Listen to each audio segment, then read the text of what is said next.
The elephant has fallen, or is falling at least, from the branch of the Premier League tree.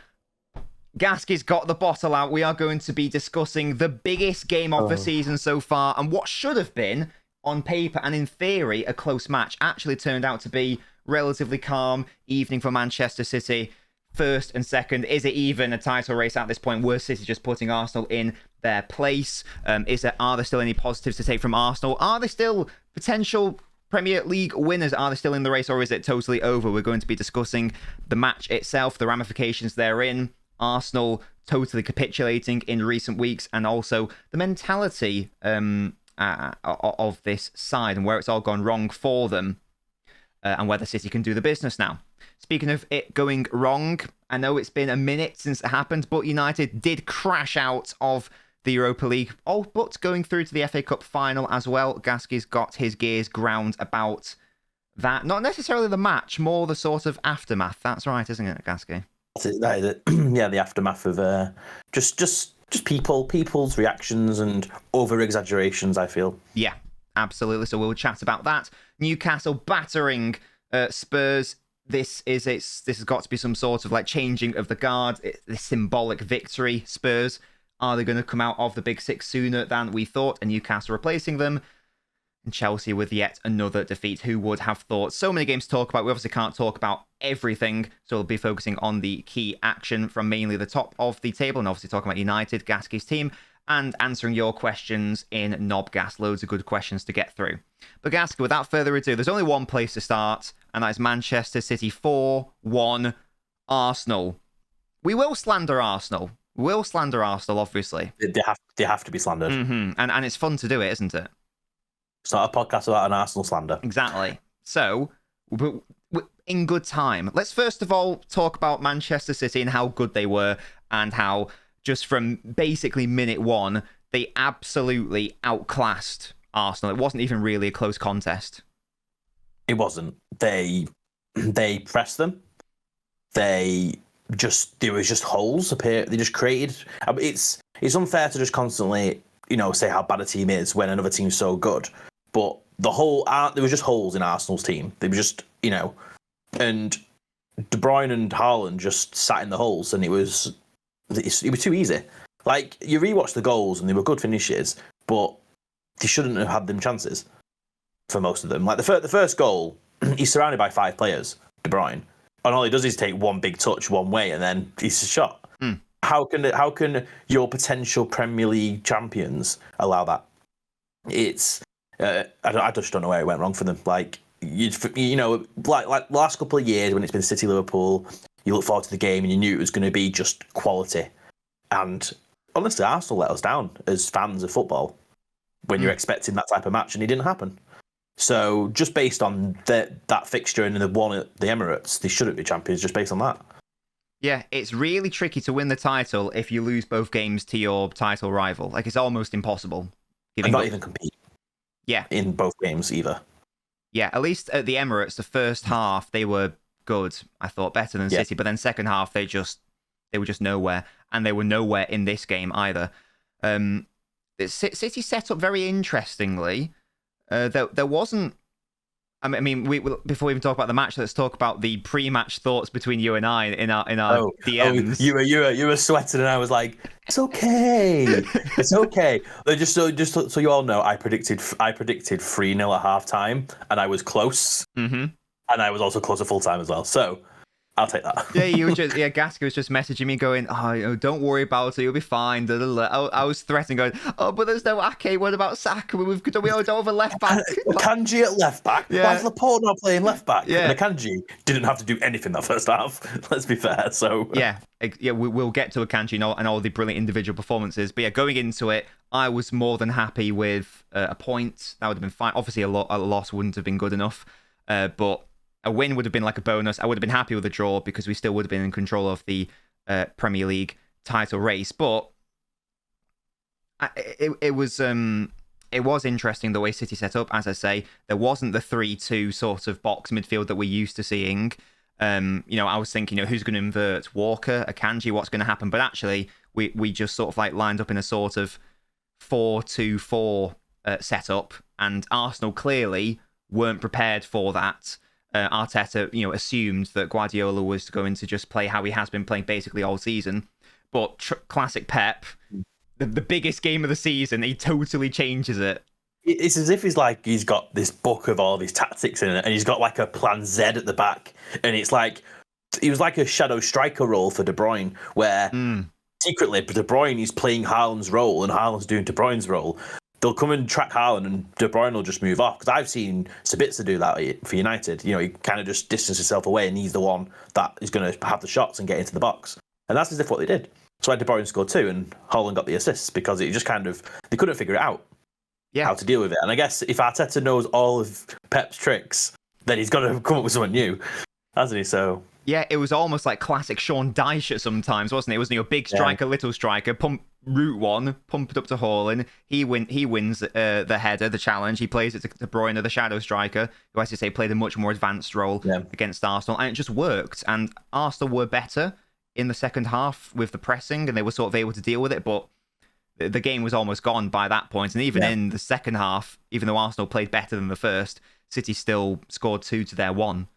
So the issue they had as well was when you're 2-0 down, you need to go and try. You can't lose this game. They know they can't with the games in hand. What do?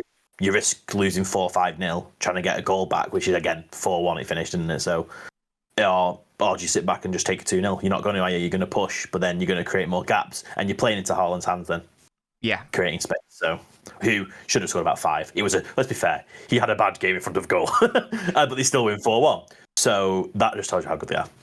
Yeah, absolutely. Yeah, let's maybe touch on those individual performances now, because Haaland, I know he missed a lot. He did miss a lot. You're absolutely right. He probably should have got 4 or 5 goals, really, even before he scored his first. But actually, I thought that was one of Haaland's best games for City. It was. He has games where the games where he scores hat tricks and he doesn't do a lot. He scores a hat trick. He does his primarily role. But all these people who say he's not good at football, he's just so static. He proved in that game that he's got more to him when he needs to. But if you're playing against a team that's a low block, you just have to stand in next to the centre backs and put the ball in the net. Against these teams, he gets involved and he shows that he can do it. So people need to watch him more rather than just watching him score. Yeah, and then you'll understand. Yeah, and you raise a good point. It's something I want to touch on. Like NobGas questions have sort of touched on it, but I do want to properly cover it now. Especially on Twitter recently, there's this thing been going around where people have basically been saying Haaland can never be the best player in the world. He's never going to be, even the levels of Mbappe sort of thing. And they basically say, and then there's this weird distinction of, but he's not a good footballer. But he's a good striker, but he's not a good footballer. Yeah. I don't know what that means, really. Here's a comparison for you then. Here's a comparison. What's different that Haaland does to what Benzema does? Because everyone was acting like Benzema deserves the Ballon d'Or and how good he is. But what's the difference in type of player, really? Benzema doesn't go and do all fancy flicks and stuff like that, really. Benzema has better dribbling on FIFA, probably. Well, probably is literally the only thing, because on the field, they don't do much different. They both stand up top, and everyone else does a lot of the work, and they put the ball in the net. So there's no difference, but people will praise Benzema, and it's jealousy. End of the day, it's jealousy, because anyone would take Haaland in their team. He's the best striker in the world. End of the day, he's the best number 9 in the world. Simple as that. Simple as that. And it's almost like they're acting as if he's sort of all he can do is put the ball in the back of the net, as if it's easy to put the ball in the back of the net in the first instance. But they're acting like he's some sort of plank who actually can't do anything else other than score. But his link-up play and hold-up play has always been quite good. It's always been underrated. Is it exactly. Is he as good as passing and dribbling and linking up players like Mbappe or Neymar? Probably not. But we're acting as if he's some sort of Andy Carroll regen, and it's so disrespectful. Like we said it when we were chatting about Berbatov. Berbatov was like that. He was a plank. He wouldn't move.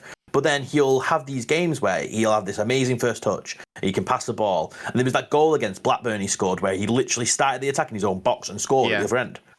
And, these players could do these things, but because they don't do them every single game and every single minute, people act like they can't do it. It's like, no, he doesn't need to do it. Yeah, and it was fantastic against Arsenal. I know that Holding was on the pitch, so Arsenal fans might use that as a sort of but we had Holding. But I mean, Haaland, they had Saliba at the Emirates, and Haaland did a similar thing where he just bullied the back four. Yeah. It doesn't make it. If you, at the end of the day, we both said this. We said this in like December, right? What will happen if you take out pieces of their team, pieces of their puzzle? As soon as Jesus got injured, I was like, what's happening now? And I was wrong. They still do it without him. Maybe Saliba was that piece, though. You took that piece out, and look, it leaks. Definitely. Maybe you underestimate how much certain players do. But then again, we say it as well. They've overachieved. They shouldn't be. But for a young team with no real leaders, really, and no real depth about them, they've done amazingly. They've done absolutely amazingly. And I'm not going to say that it's a 0% chance they win the league. You never know in football. It's a very slim chance, but you never know. But they need years, but they've got to come back and they've got to keep doing it. They can't drift off. Mm-hmm. Liverpool did it over 3 years, 4 years, didn't they, until this season? So you have to always be there. Simple as that. Yeah, absolutely. We'll get into Arsenal and then we can make fun of them and laugh. Well, I'll laugh anyway because I'm happy. But yes, just going back to the match for a second. I thought basically every City player was excellent. Akanji, who we will talk about in NobGas, proved me wrong in terms of this game. I thought that Saka was going to have him, but it was like maybe 2 occasions where Saka tried to have a go at City's defence, and Akanji was equal to him on both times. Even Jack Grealish was getting back and nicked the ball off him one time. So Jack Grealish is pocketing Saka now, it seems. Diaz, excellent as always. Walker had a really good game. Some question marks about his game, games recently, because he's not been that good recently, but he was excellent. I barely noticed Martinelli on the pitch. Rodri is Rodri, so what do you expect? Gundogan was steady. Jack Grealish, excellent defensively. Bernardo Silva was everywhere. Kevin De Bruyne and Haaland were obviously the 2 superstars. And how it's such a deadly combination. So De Bruyne got 2 goals and an assist. Haaland got a goal and 2 assists. Yeah, just absolutely ridiculous. Let's just talk about De Bruyne for a second, who was excellent again, and a lot of comparisons have been made this season between Odegaard and De Bruyne. One player shied away in the 2 biggest games of the season. The other player's got 4 goal contributions in it, and in this new role seemingly of shadow striker as well. Do you think, Gaskey, that De Bruyne is now might be regarded as the greatest Premier League midfielder ever? I would say there is. I think he's there. He's there the way he's going. Yeah, but because he'll be at City another 2 to 3 years, 4 years, maybe for longer than that. I don't know, but he's there. Let's say he retires tomorrow. Because if he retires tomorrow, he's top 3 easy. So who's ahead of him currently? Do you think? They play different. It's difficult because they play. It's a difficult comparison, isn't it? Because they play different roles to how players play back in the day. So if we don't go off stats, but he does a bit of everything. It's like holding midfield's quite a new role in the Premier League in recent years, rather than back then. Obviously, Scholes, Lampard, and Gerrard, people consider the 3 best, and then they all played very centrally because it was always like 4-4-2 with mids rather than wingers back then. Yaya Touré's in there because he was immense for them a couple of years. He did, but for everything he does, I can't think of another midfielder who does everything because he can go and play, like we said, shadow striker, play off the striker, does amazingly. He could play deep if need be, can play well. His main role, he plays brilliantly. So it's difficult to compare with anyone because no one else does it. Yeah, really. So obviously, like comparisons with Odegaard, he plays a similar way, and he could potentially be just as good. You never know. But De Bruyne's in a world of his own in what he does. I can't, honestly, off the top of my head, I can't think of another player who does a similar thing. Yeah. Maybe if you're going to push me, I'd probably say Gerrard. Yeah, he was probably closer, and maybe I'll put him top 2 then because I can't think of anyone else. Yeah. Well, traditionally, the sort of people sort of go to is like Gerrard and Scholes, I think. Yeah. For me, before the season started, because before we even talk about De Bruyne, I always had Gerrard as number 1. Scholes number 2. Before this season, I'd accepted in my head that he's now surpassed Scholes. And I still wasn't comfortable saying he surpassed Gerrard. I think now, after this season, the way he's gone, this hasn't even been one of his best seasons. He struggled at times, but I think for me now he does deserve the title of best midfielder in the Premier League, and then by extension, he's obviously not as good as Henry, but I mean, if we just talk about overall players, where is he? Overall players, he's definitely top 5, top 3. I can't think of too many more. Yeah, it's difficult. People obviously hate on it, but it might be true. The truth hurts. Yeah, the truth hurts. At the end of the day, he's that good. Yeah. Simple as that. I think he might be, and when he retires, we might be looking. I don't think he will surpass Henry, but I do think we'll be looking at him as maybe second best Premier League player ever. I don't know. So that's KDB, and then again, just before we go into slander Arsenal, let's just praise hAaLaNd.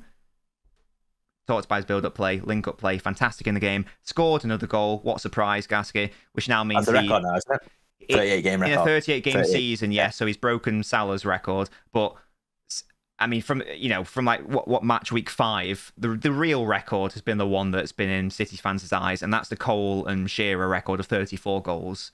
He's got like two more in the last.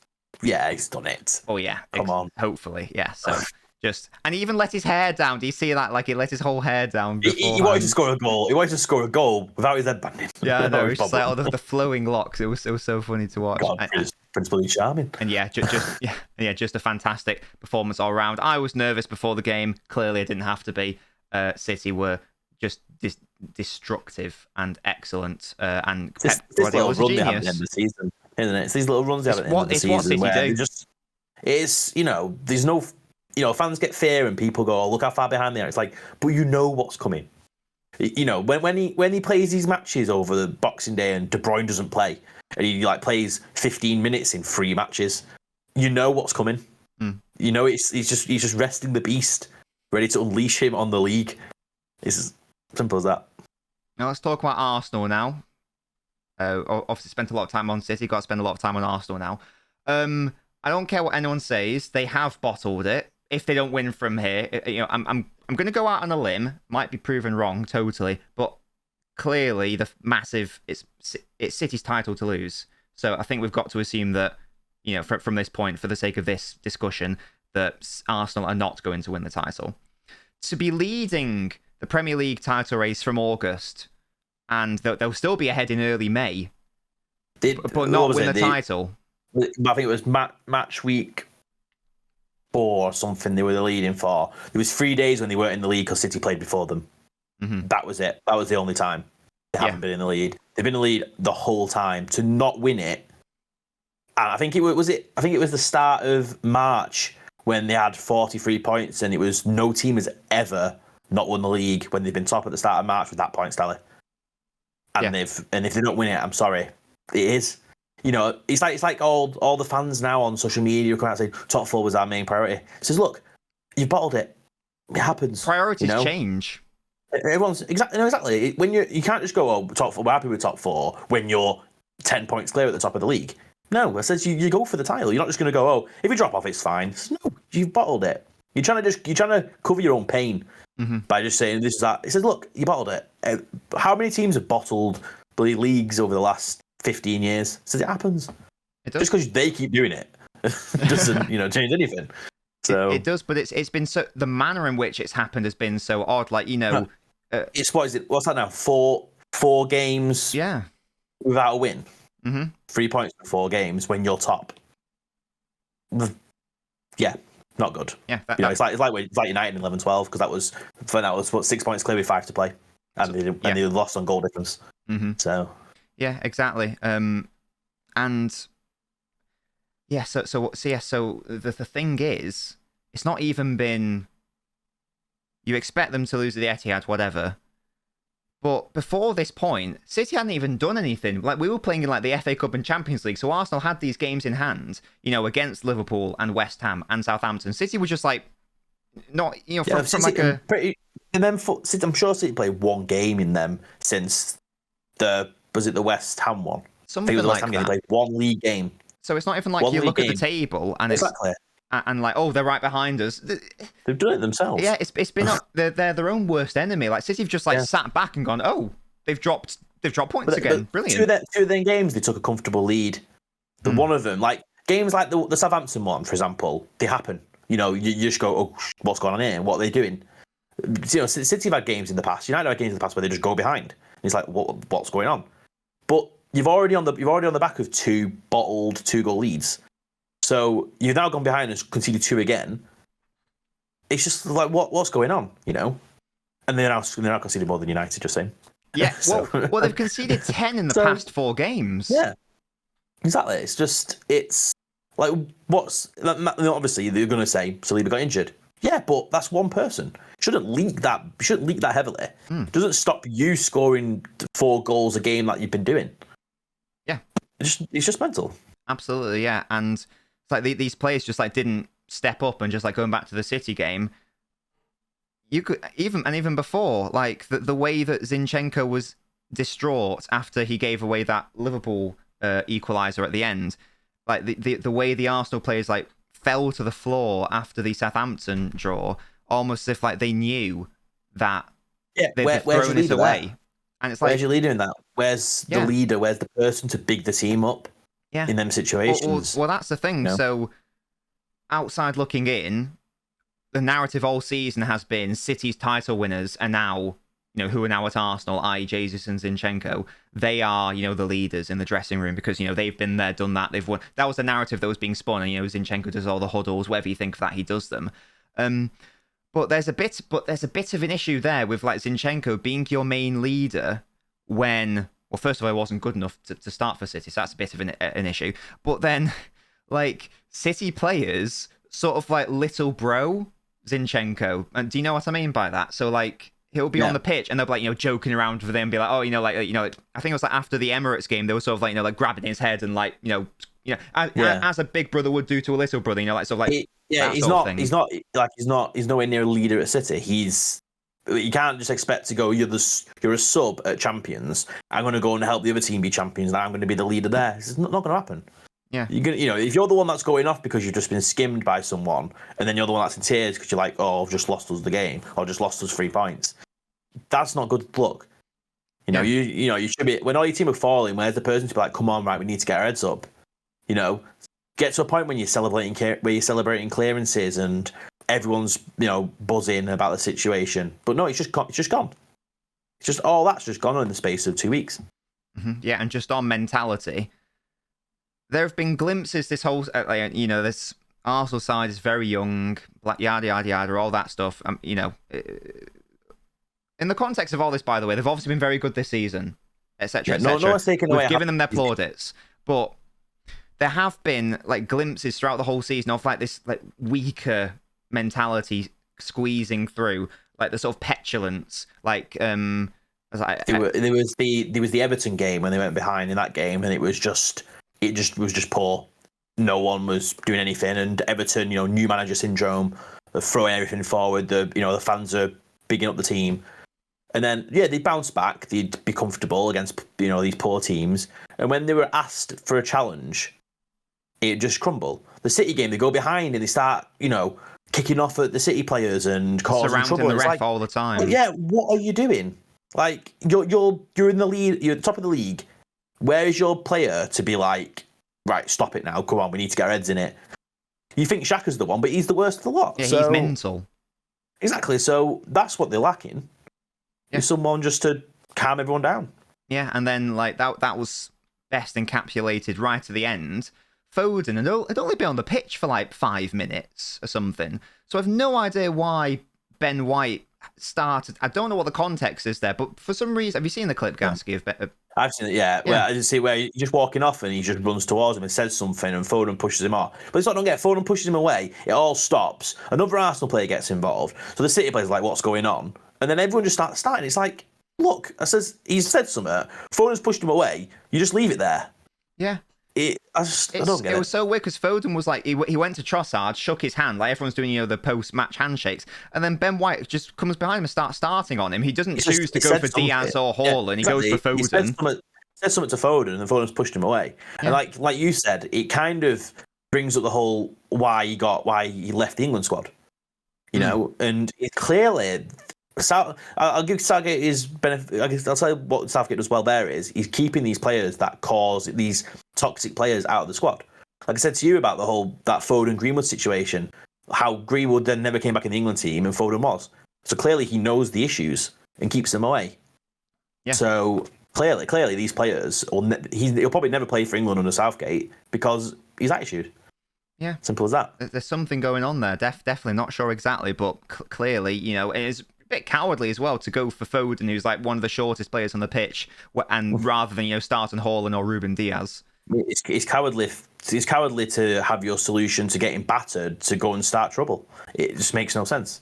Yeah, it was almost like they just couldn't like mentally deal with the fact that they've seen the title just slip. It's just happened so quickly. Like they were 8 points clear. I know they're still technically ahead now, but they were 8 points clear. Draw, lose against your title rivals in embarrassing fashion. And that's the thing as well. You said it before. This isn't. You said how it was like a disappointment almost from like a relatively neutral perspective, like a football perspective. I thought this was going to be like Liverpool last year. Really tight game, high quality. Ended 2-2. 2-2 is probably a fair result. And even like in the 18-19 season, I know City won that game, but that was only 2-1. And it was such a brilliant game of football. You could tell these were two titans taking on each other. Yeah. Arsenal are not that. No. And to be fair, we all suspected and knew that, but it's just a bit, as you say, it's just a little bit disappointing that they didn't put up a fight. It is, and there's I've seen clips on social media as well, and they keep making. I've seen one that makes a comment on, if it wasn't for us, City would have just made us proper like a Farmers League. They'd be miles ahead. Blah blah blah. It's like it's not the point. You're just trying to make any excuse to make yourself feel better. It says, look, just be honest. Your team have crumbled when it's mattered.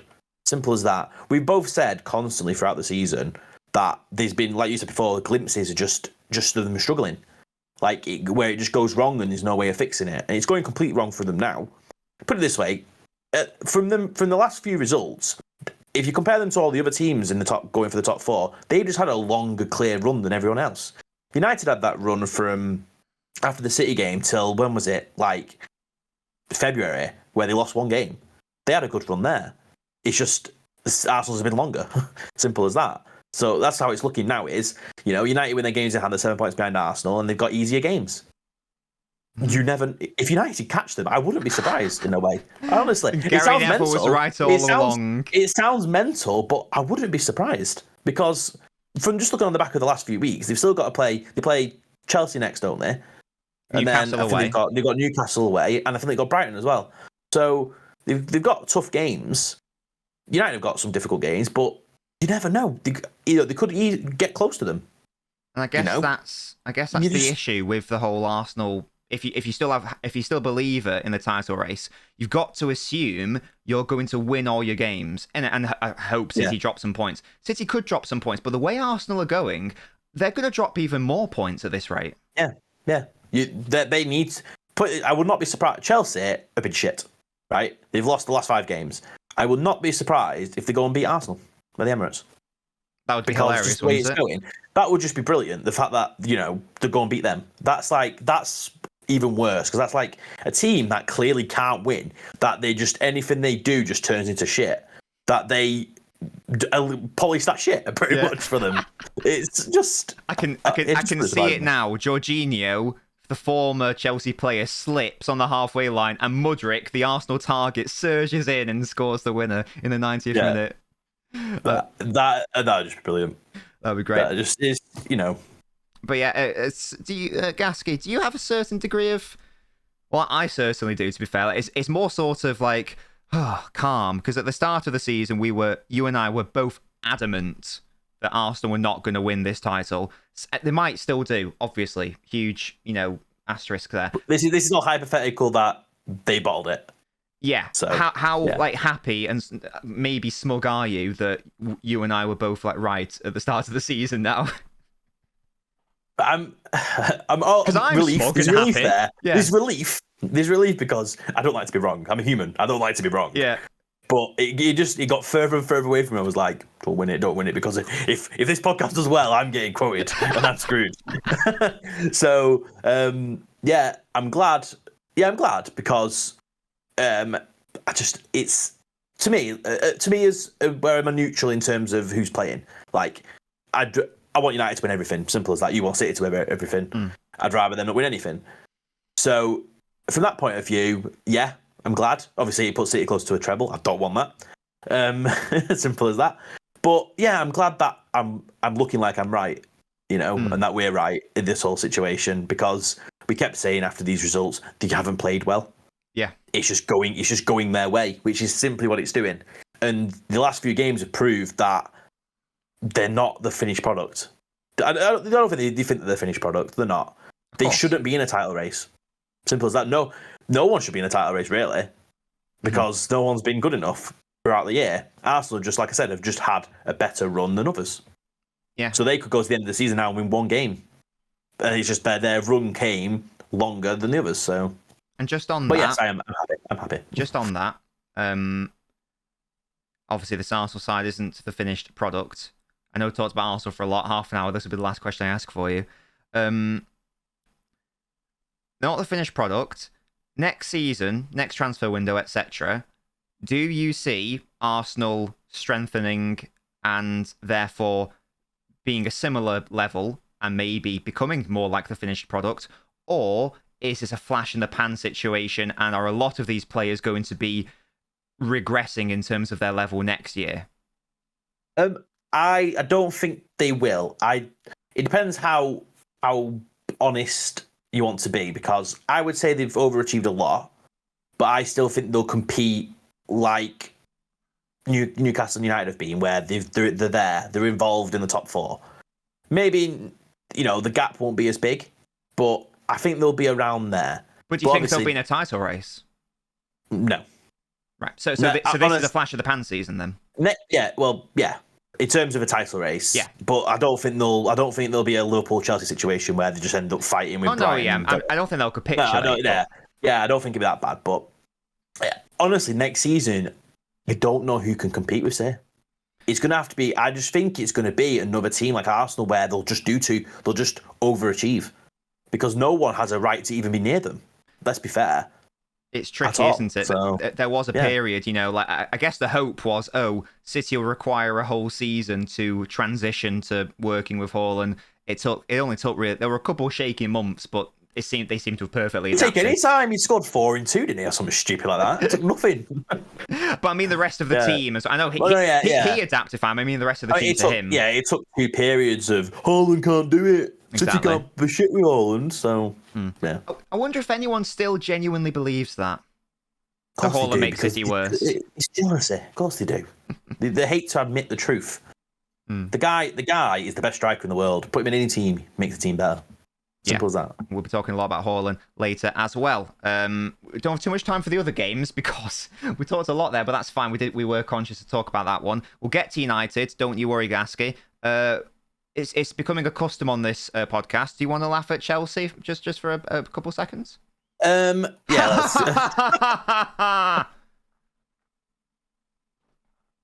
Lampard's their coach.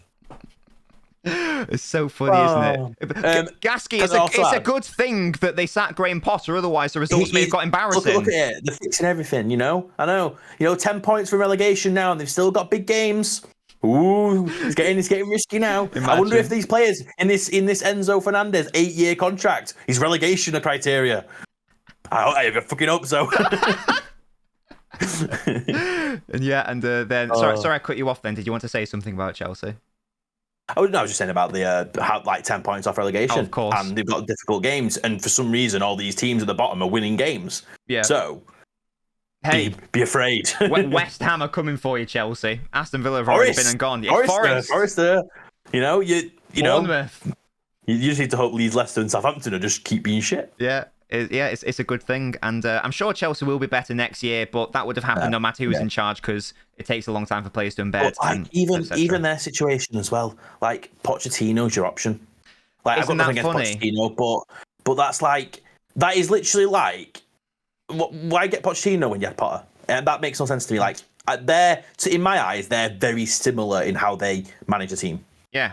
Well, they're a project manager, aren't they? Like long term. You sacked a project manager to go, what shall we do? Let's bring in someone temporarily who doesn't know what they're doing. Why we look for another project manager? Yeah. Just makes no sense. Bizarre. Let's get Spurs' sloppy seconds and get Poch. I don't know. But speaking of Spurs, I think that Potter should go to Spurs, to be fair. I think that would actually make quite a lot of sense. Potter or, I think, Nagelsmann, one of them two. One of them two young managers with a project. That would make sense. That's what Spurs need. Yeah. That needs, like, what's his name? Rannick said about United, it needs open heart surgery. A lot of these teams do. Yeah. And I just think Potter, because Spurs don't like to spend a lot of money. Potter's worked on low budgets before, could make some sense. But yeah, Chelsea are hilariously bad. Just want to quickly chat about them because they've lost yet again. Ha ha ha ha. And yep, just on Spurs, they got absolutely battered by Newcastle. Normally, this would be like a game to talk about in its own right, but we had a lot of title race chat. So we'll just briefly talk about this. And that only took 20 minutes. Yeah, that was gone, wasn't it? I wasn't watching the match. It's like you messaged me going, Newcastle going for the record. I was like, well, what's happening? I've got a very nice story for you. I knew the game was coming on, and I thought, oh, right, okay, early kickoff's coming on, right? I literally, while they were, like they're lining up and the camera's going through them all and they're showing the lineup, so I thought, right, I'm going to go and make myself a drink. I went to the toilet, I came back, I sat down, I thought, okay, I'll get my Sky Go on and watch on my laptop, 3-0. I'm like, it was ridiculous. And I saw a story as well on Twitter that apparently someone had gone to the petrol station, filled up their car, got a coffee, paid, come back to the car, and it was 3-0. No, actually, that might be 5-0. So it was 20 minutes of him filling his car up, going getting a coffee, and coming back, and he was, ridiculous. I mean, you saw that celebration from Isak. He was just like, it's just that celebration was like.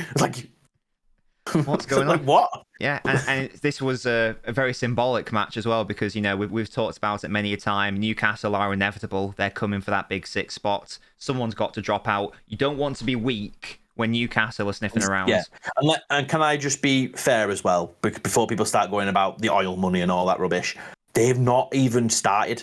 Yeah. This is them having. Like I even said at the start of the season, Eddie Howe isn't a long-term solution. I still don't think he is, but he shows that they already know what they're doing. Mm-hmm. It took City longer than this to even get the ground running when they got there. When they got the money, they had money they didn't know what to do with and just started buying players. And Newcastle have clearly used that and gone, let's be smart with it, and they have. They've signed players that they haven't gone to get a stupidly big name. They've gone to, I think it was Marseille Lyon, I can't remember, to get Guimaraes to start with. Yeah, who bigger teams wanted. And then Isak, who bigger teams wanted, young players who are going to be there for a while. And are probably going to get Champions League football at the first chance of asking. Yeah, and Spurs dropping out. Are we both thinking Newcastle now basically nailed on top 4 this season? I do. I think the top 4 is done. I agree. I think it's done. Definitely. We'll see tonight. Hopefully United win tonight. Against but United are shit away from home. So, and speaking of United being shite away from home, it's been a big week for United. They are through to the FA Cup final, lovely, beating Brighton on penalties. But they did also crash out of the Europa League after giving up a 2-0 lead at home, and then just being a turnover basically in Seville. Gaskey, talk to me about sort of like that. Do you actually care because it's the Europa League and you also want to have a go at some people? I care. It's the issue I have is it's not them losing, it's them losing. It's the manner that they lose games. Like, I can't think of a game this season that they've lost where they haven't been embarrassed. And that's my worry. Teams don't win every game. Teams don't go invincibles. You get losses in games, but not in the manner that they're losing them. That's the problem. Like, I don't know how they can go and have a bad start or concede and then just crumble so easily. Like that game against Seville was just a mess from 2 players, pretty much. And the rest of the team just couldn't cope with their press, and it just went tits up, basically.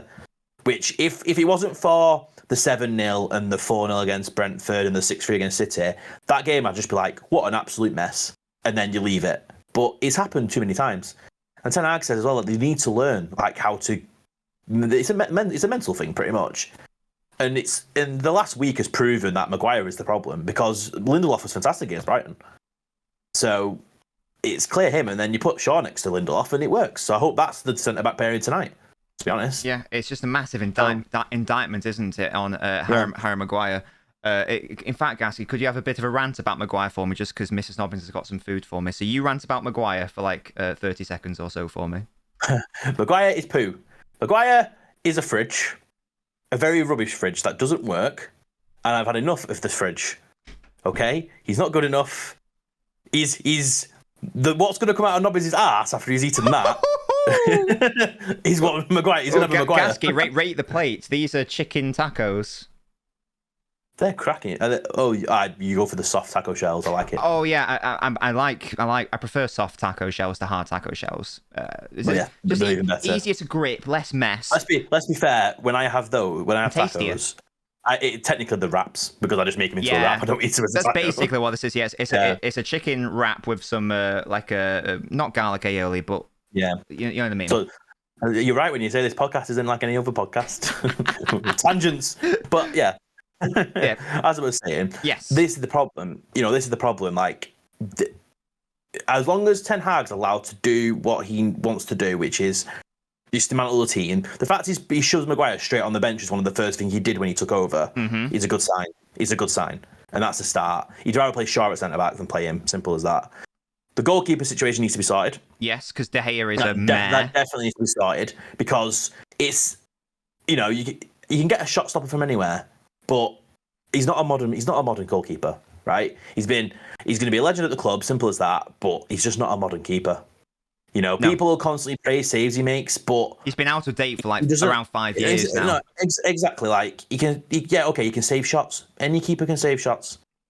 You just can't do anything else. They struggle to do anything else. And then you build up. It's like when you look at the first goal against Sevilla with Maguire losing the ball. Right, you can comment on whose fault it was all you want, but at the end of the day, he's played a very dicky pass to him to start with. Yes. And then Maguire's thought, I'm going to take these 3 players on. Maguire thinks he's Rodri. He's not even scanned once. Whereas there's a clip of Martinez doing it against Betis. He scans and he knows exactly where he's going to go when the ball comes to him. And that's the big difference. Mm-hmm. So, yeah, that's what's needed, and then that's. But again, this is what I mean when I say about projects and what Arteta's done at Arsenal, for example. Let them dismantle the team and build it. Don't just stop this summer and be time. Don't just stop in the summer and just go, right, you've had what you've got. This is your team now. You got to let him get players out the door. Let him bin off what he doesn't want. Yeah. Simple as that. So if Gaskey, one dream signing, which is relatively realistic, you can't have Haaland, for example. One dream signing which could transform this United side. I know they need more than one, but if you could only pick one, because they need a striker, but they also need a goalkeeper. Harry Kane, striker first and foremost. So I just think if you sign Harry Kane, at least it gives you the. Let's hypothetically speaking, let's say end of the summer, the only signing they get is Harry Kane. Then at least with De Gea in goal and he wants to go long ball, at least it's better than it just going back to the other team. Mm-hmm. Yeah. And also the amount of chances they create, put the ball in the net, it infuriates me. Mm-hmm. They'd be in a miles better situation if they could. Like they make such good chances, and then it's just they become idiots when they get to the box. Like they don't know what to do. Yeah, so that link-up play with Rashford as well. That'd be nice. Kane and Rashford. Yeah. Yeah. There we go. So that is United, but who knows? Maybe they'll get a win against Spurs tonight. But didn't you have a specific rant about something, Gaskey? I have a rant about fans taking witch hunts against a whole squad when that game against Sevilla was a mess, and there's been lots of messy games. Yeah. And Maguire and De Gea created the problems. The team played poorly, but I'm sick of people just, giving up on players completely. It was like, you can say, De Gea, sick of him, he's done with him now, legend of the club, bye. Maguire, we already know how bad he is, simple as that. But then there's people taking pots at Sabitzer. Right. And, absolutely, absolute crap. Look at his passing stat here, blah, blah, blah. It's like, Why? I said we wouldn't have scored 2 if it wasn't for him. Yeah, he's not the problem. He's grafting a lot more than others. I says you got to, in terms of players, you've got to find that fine line between effort and quality. Like you got different people on the spectrum on the different ends of it. But Ronaldo in quality was very high, but his effort was very low, so he just got in the way at points. Mm-hmm. Right? Weghorst is the other end. The effort he puts in and the passion that's there, but he's shit. So you need to find that fine line of getting both out of the players. Sabitzer is closer to the middle than anyone else. You know, he'll run for 90 minutes and he'll play a good pass and he'll put the ball in the net. Yeah. And that's what they need across the pitch, you know, and these, like, Delo can do it and Casemiro's like that. You know, they'll put, you know, the effort there and then the passion will be there. And that's what they need to get. They need to get these, and they help keep the positive attitude up. Like, Rashford's just gone quiet again. Because it's a mentality. It's been a while, hasn't it? Because it's a mentality thing, isn't it? You've been at a club, you've seen so many different managers, and your head's just gone because you don't know where you're staying or going, type thing. So that's why you need to give manager time. Otherwise, these players heads will go down in the space of 2 weeks. Definitely. Is there anything else you want to say about United, Gaskey, before we move on to viewer questions? No. I'm happy there. I've had my rant, and we've got a cup final to look forward to, and hopefully beat Spurs and top four's done. Then I'll be happy. Yeah. For me, top four. I had a look. You've got to drop a lot of points to not get top four. I think you'll be fine. Yeah, they've got another, the Tottenham game, and then I think it's Brighton and someone else they've got in hand. You win 2 of them. Yeah, you're fine. I mean, even if they beat Tottenham, they're done because, no one will catch.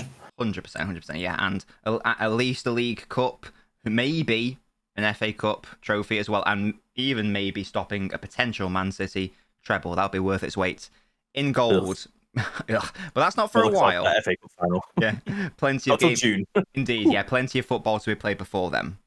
Plenty. Let's move on to NobGas viewer questions. These are my supporters on Patreon. If you would like to support the Patreon, links in the video description. You can get lots of perks, such as asking questions. And yeah, I'm going to continue eating my tacos whilst Gaskey's answering some of these questions specifically. And the first one is for Gaskey. DR asks, what's Gaskey's NBA knowledge, so your basketball knowledge, and what's your opinion on the sport generally, if you have an opinion? My knowledge is that people are tall and they throw a ball into a net. I don't really watch NBA. I was going to say, I've seen bits, but I wouldn't say I haven't. You know, it's interesting because it's very, very end to end, and it's, you know, I can see why people enjoy watching it. It's a sport that's not big here, isn't it? So I just never really watch it. You're quite big on NFL, aren't you? NFL's my sport. Yeah, from like American sport. Yeah. I've recently not been getting into basketball, but I've always, you know, had a basketball team, by which I mean I own a hat with the logo of it. But recently I've sort of been watching some basketball. Sometimes it's on Sky. It's the playoffs right now, and I've been enjoying it. I actually think it's quite fun. The constant timeouts are really annoying because a team can just call for timeout and that pauses any momentum in the game. And the amount of adverts is outrageous. Welcome to American sport. I know, it's just terrible. But NFL's like that. An NFL game is 3 hours long. I know. And whenever there's any break, it's like 5 adverts. I know. I tried to watch a Super Bowl. I gave it like half an hour. I was like, But with sorry, go on.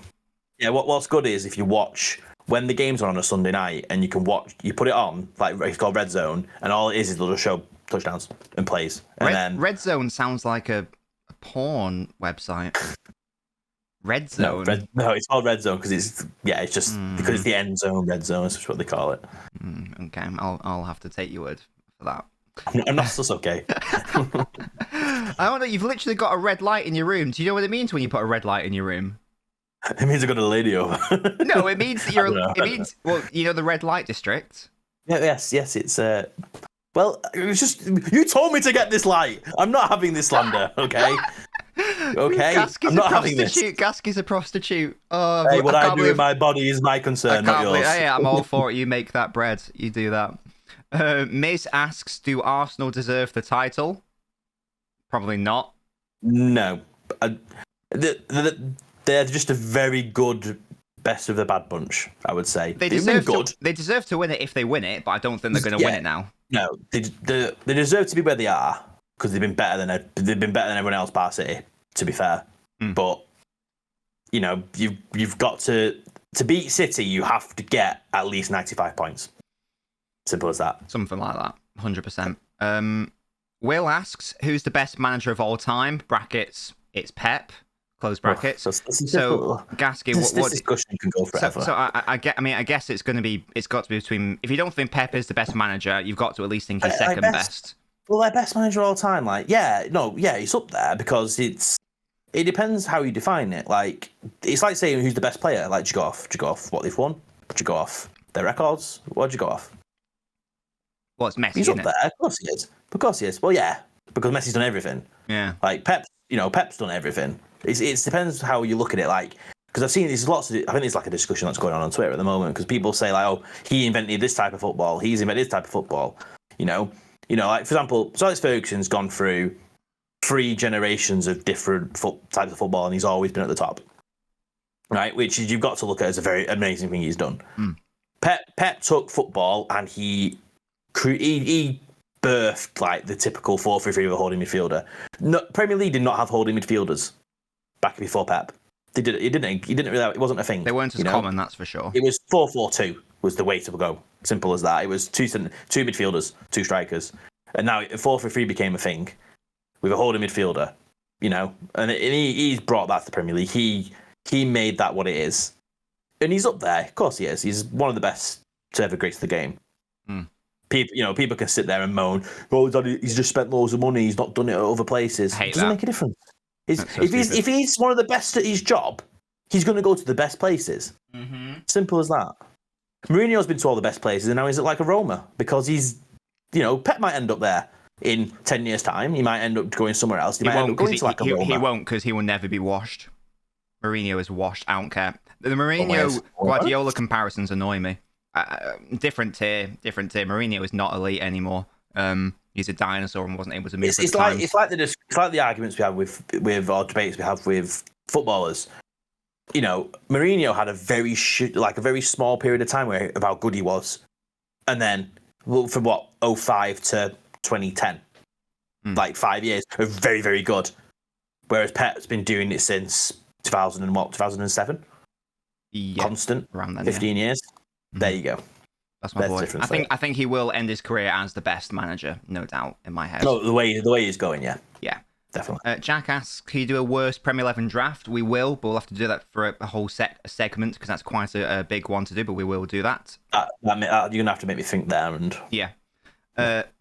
We'll join questions here because Pim asks, who's the best bargain in the last 10 years? No hAaLaNd allowed. And in a similar vein, Jack asks, is Akanji the biggest bargain of the season? I think Akanji's got to be £15 million. Got to be the bargain of the season. Yeah, there's no... Definitely. If we're not considering he's played nearly every game. Yeah. Pep trusts him implicitly, which is very surprising, but it's happened. Best back like 10 years. I don't even know what's happened in the last 10 years. Kante, Vardy. Yeah. Going to Leicester. Was Mahrez was 200k. Mahrez to Leicester. Yeah, that whole Leicester team.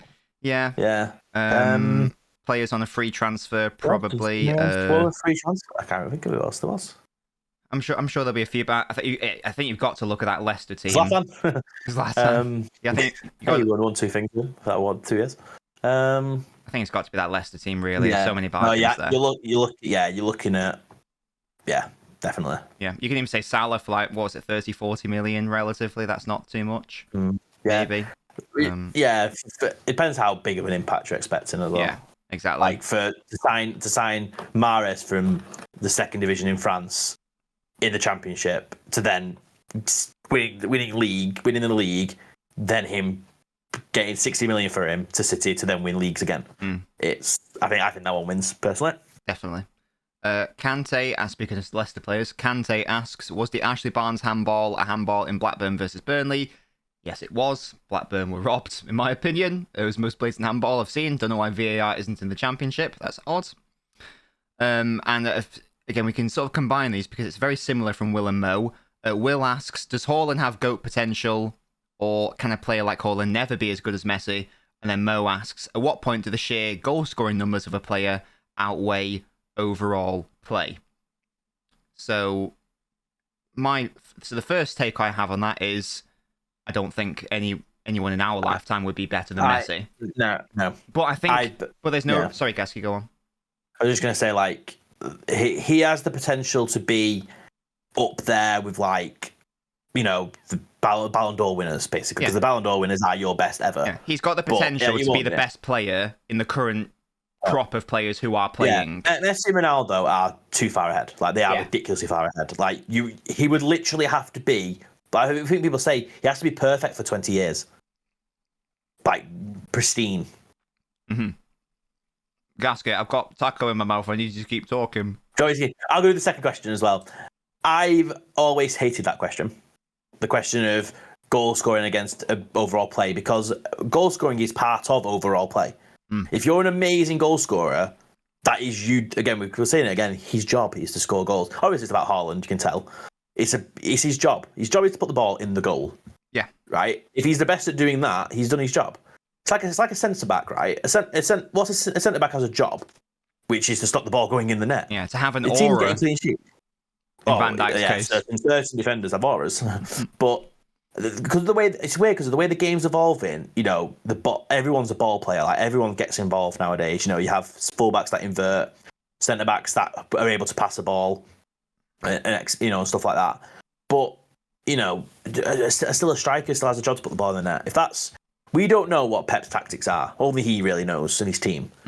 That if he just basically sets his team up and tells hAaLaNd'S, put the ball in the goal, please, and he's scoring 50, then he's done his job. He doesn't need to be fancy flicks and scoring the best goals ever seen. Doesn't need to do any of that. Yeah. So I don't think hAaLaNd'S will ever eclipse Messi, because Messi's Messi, but I don't see why he can't be regarded as the best player, you know, in a certain time period. Obviously, you know, when Messi's like retired and stuff. So, you know, if over the next 5 years, 10 years, I don't see why he can't be regarded as the best footballer. Yeah, I don't think he'll be regarded. Yeah, I don't think he'll get anywhere near Messi in terms of goal, like how good he is, like in terms of quality. But he will be. I think hAaLaNd'S will be like 600, 700 goals. Simple as that. You know, like up towards kind of like the Suarez area, you know, and above there. Yeah, definitely. Yeah, wouldn't surprise me if. I think he could get to R9 Ronaldo. Yeah, so he's the one to catch. End of the day, he's the one to catch. I think so. At the moment, hAaLaNd'S the one to catch. Yeah, definitely. And this goes into the whole. We touched on it in the Arsenal City section, but the thing that's been going around on Twitter where people are saying, "Oh, he's never going to be the best footballer because he's not a good footballer. He's good at putting the ball in the back of the net." He's playing the bloody. That's part of the game. What does that mean? So when people say that, first of all, it tells me you don't know what you're talking about. But secondly, it tells me you're valuing aesthetics and what's pretty on the eye over, and you're defining that as being a quote footballer, rather than acknowledging that, well, putting the ball in the back of the net is also being a footballer, and you know, having brilliant hold up and link up play and being strong is also being a good footballer, and you know, and scoring like 50 plus goals in a season as being a good footballer. Well, let's look at it from the other end of the pitch then, right? Right, goalkeeper David De Gea, right? He's very good at stopping the ball going in the net. That's a goalkeeper's job, right? No one will say he's not a good goalkeeper, because his job is to put the ball in the net, right? But in certain situations, you need more than that. Do you know? If he was the best ever, like the Messi level goalkeeper, it wouldn't matter if he couldn't pass a ball for shit, because nothing's getting past him. Mm-hmm. You know? So, but that's not going to happen. Yeah. You know, the other end of the pitch, hAaLaNd'S a goal scorer. He does his thing. And that's what he's been brought to do. And he does it better than anyone else. And he's good at bloody football anyway. Yeah, like he's good at, you know, being around players, technical and all that stuff. He is. How many players have 5 people around them and he can just bulldoze through them? hAaLaNd'S has as many assists as bloody Odegaard this season. Exactly. So exactly. He's got like more than triple the assists of Harry Kane. So we're acting like he's this plank who just can't do anything. It's bollocks. It annoys me. It's this obsession with what's pretty, like the Mbappe hAaLaNd'S one. Here's another one then. Who's the top goal scorer in Premier League history? Big Alan. Yeah. Was he good at football? Well, yeah. He wasn't pretty. Yeah. You know, but he was a very good footballer. Exactly, yeah. People say he's a good footballer, yeah, but he didn't do anything special. He put the ball in the net. That's why he's on 260 goals he scored. Mm-hmm. So yeah, I just think it's I think it's like snobbiness, really, and I think it's like, but Mbappe can dribble. It's jealousy again. So jealousy. Like, They want him to their team.